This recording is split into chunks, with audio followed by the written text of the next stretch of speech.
네, 마트 등에서 판매되는 아기나 유아들의 식품은 이렇게 패키지부터 다르죠. 아이들이 좋아하는 캐릭터 그림이나 알록달록한 색으로 꾸며져 있기 마련인데, 그런데 이 겉모습만 믿고 구매해서는 안 되겠습니다. 시중에 판매되는 상당수 영유아 식품이 성인용과 같은 성분 기준으로 만들어져 있다고 합니다. 그러니까 아이가 나트륨과 당을 어른 기준으로 섭취할 수 있다는 겁니다. 왜 이런 눈속임이 벌어지는 걸까요? 소비자 탐사대 송무빈 기자입니다.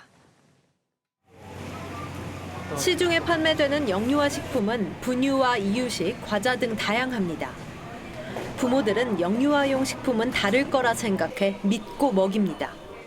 아이들 위주로 나온 거라 그냥 거기에 맞춰서 만들지 않았을까 싶어요.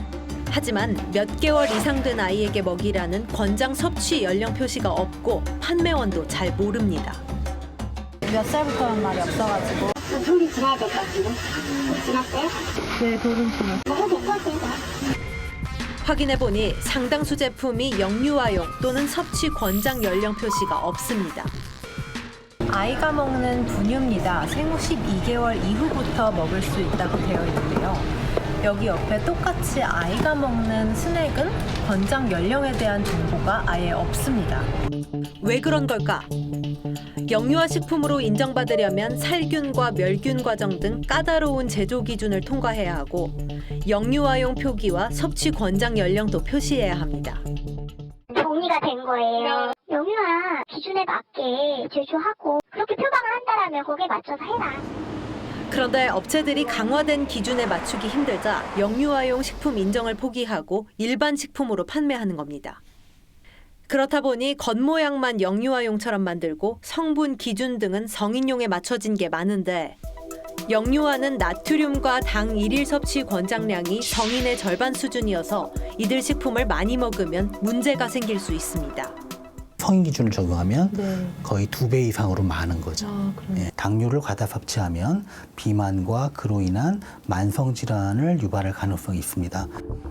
따라서 섭취 권장 연령을 표시해줘야 하지만 최근 소비자단체가 영유아 과자 30개를 조사한 결과 섭취 권장 연령을 표시한 제품은 하나도 없었습니다. 연락을 주시면 안내를 드리고 있고요. 전화 주시는 분들도 계십니다. 어린 자녀를 둔 부모 입장에선 모양만 영유아용인 식품을 먹여도 되는지 답답한 상황. 어른 기준인지도 사실 몰랐어요. 당연히 그 함유량 같은 것들도 그 아이들이 먹는 나이대에 맞는 그 적정 양으로 표시가 돼야지. 하지만 업체 측은 영유아 제품 기준이 너무 까다로워 맞추기 힘들다는 입장입니다.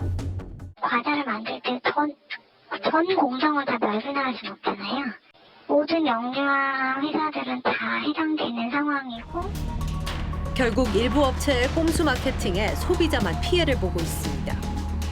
애기 그림 있거나 누가 봐도 애기 메이커잖아요. 애기 키우는 엄마 입장에서는 적정 연령 몇 개월부터 몇 개월까지 이런 표기가 정확히 되어 있으면 좋겠어요.